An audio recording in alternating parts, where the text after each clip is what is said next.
Let's make the perfect seafood boil. In a pot of boiling water, go in with these spices listed on the screen. Add 1 bulb of onion, 1 orange, 1 lemon, some corn and some baby potatoes. This brand is so creamy. Cover and allow to cook for 15 minutes before you go in with your washed eggs.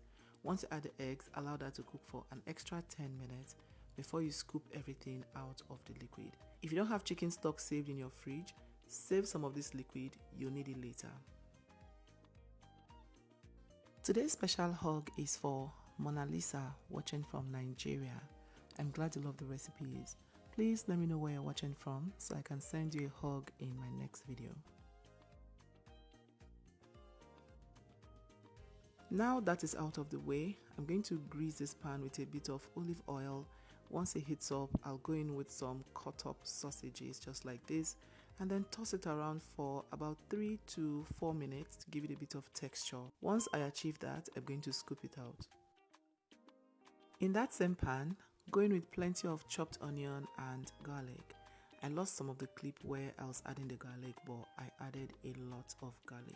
I minced it in this chopper. Now once I fried that for about 3 minutes, I went in with some unsalted butter. Make sure your butter is unsalted because seafood by itself can be salty, so you don't want to add extra unnecessary salt. Okay, next go in with all of these spices that I have listed on the screen. Squeeze in the juice of 1 lemon and 1 orange as well. I love the orange addition, it gives it this sweetness balance.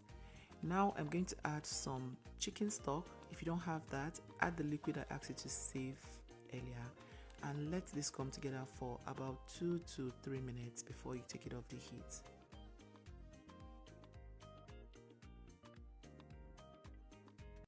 I'm using the oven method for the seafood boil. Over here I've got some oven bags which I'm going to load the seafood in.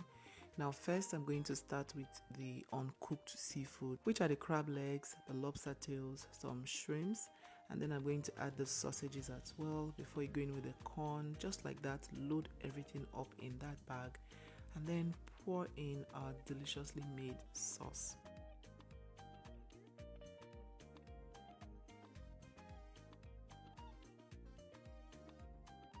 Once everything is in there, I like to shake it up a bit so that the sauce mixes well with all the seafood we have in there, and then double bag it just in case. You don't want this to burst in the oven. But this bag is quite sturdy and it is BPA free. I also like to give it a bit of slit just in case. Now I have preheated my oven to 400 degrees. I let this go for 20 minutes and after 20 minutes our seafood is ready. Now I'm going to plate this and it is time to dig in.